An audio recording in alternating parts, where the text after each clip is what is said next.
नियम 193 के अधीन वामपंथी उग्रवाद पे हम लोग चर्चा कर रहे हैं और क्योंकि ये बड़ा संवेदनशील विषय है तो बहुत कम समय में बड़ी गंभीरता से मैं अपनी बात को रखूंगा। सभापति जी, हम लोग फूले, साहू, अंबेडकर को मानने वाले लोग, हम लोग संविधान को मानते हैं, संविधान के आधार पर चलते हैं। हम लोग बंदूक को सही नहीं मानते और बंदूक का रास्ता सही भी नहीं, क्योंकि अगर कमजोर कभी बंदूक उठाएगा तो उसको कुचलना, उसको मारना आसान हो जाएगा, नक्सली या और तमाम तरह के आरोप लगा के। इसलिए बाबा साहब ने कलम की बात की और कलम को हथियार बताया। सभापति महोदय, मगर सवाल ये है कि 1947 में जब हम लोग आज़ाद हुए तो इस देश का जो वंचित वर्ग, SC, ST, OBC, जब 15 अगस्त को आज़ादी का सवेरा आ गया तो क्या जल, जंगल, जमीन में बंटवारा हुआ? उसको उसका हक अधिकार मिला। अगर उसको जमीन मिल जाती, घर मिल जाता, उसको अवसर मिल जाते तो आज प्रधानमंत्री आवास योजना नहीं चलानी पड़ती। सभापति महोदय, जमीन का राष्ट्रीयकरण नहीं हुआ। इसलिए मैं बहुत जिम्मेदार, क्योंकि मैं तो वो व्यक्ति हूं जिसके खुद के ऊपर NSA, नेशनल सिक्योरिटी एक्ट लगा जब मैं अपने लोगों के लिए लड़ने गया, और 2 अप्रैल 2018 को मेरे जैसे बहुत सारे लोगों पर लगा, क्योंकि हम अपने हक की लड़ाई लड़ रहे थे। सवाल यह है, नक्सलियों के नाम पे क्या आदिवासियों की हत्या स्वीकार्य हो सकती है? हम लोग इसका विरोध करते हैं। हमारा स्टैंड है, हम नक्सलवाद के समर्थक नहीं है, लेकिन आदिवासियों को नक्सली कहकर उनकी हत्या नहीं होनी चाहिए। सभापति महोदय, देश की 1/4 आबादी SC, ST, 25% ज्यादा बड़े समाज के साथ जब जुल्म, जाति, अन्य अत्याचार होता है, उनकी हत्याएं होती है, उनकी बहनों का रेप होता है, उनको मारा जाता है, जलाया जाता है, उनके घरों को फूका जाता है, तब इस सदन में चर्चा क्यों नहीं होती? ये सदन क्यों नहीं सुनना चाहता? SC, ST, OBC के अन्याय की आवाज क्यों नहीं सुनना चाहता? कितनी चर्चाएं होती हैं, आज हालात कितने सारे अलग अलग हैं, लेकिन चर्चा इतने बड़े 25% समाज पे क्यों नहीं होती?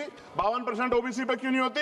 सभापति महोदय, मैं तो मानता हूं, कुछ लोग फॉर्मेलिटी के लिए कहते हैं, अगर मैं आना होता मैं तो चर्चा के लिए चिल्लाता हूं कितनी बार, वरना तो SC, ST के लिए कोई चिल्लाता भी नहीं है। ये तो रिप्रेजेंटेशन है संविधान में।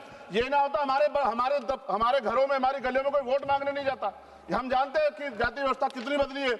और एक हमारे सज्जन कह रहे थे कि जाति व्यवस्था की वजह से एक दलित ने छोड़ दिया नक्सलवाद को, लेकिन सवाल यह है, बाबा साहब अम्बेडकर ने भी ये धर्म छोड़ा था क्योंकि यहाँ जाति व्यवस्था खाई है, ऊंच नीच का भाव है। सभापति महोदय, हमारे सम्मानित एक भाजपा के सांसद जवाब दे रहे थे बड़ी चिंता के साथ। सभापति, बहुत इंपॉर्टेंट है, आप सुनिए, बहुत इंपॉर्टेंट है ये।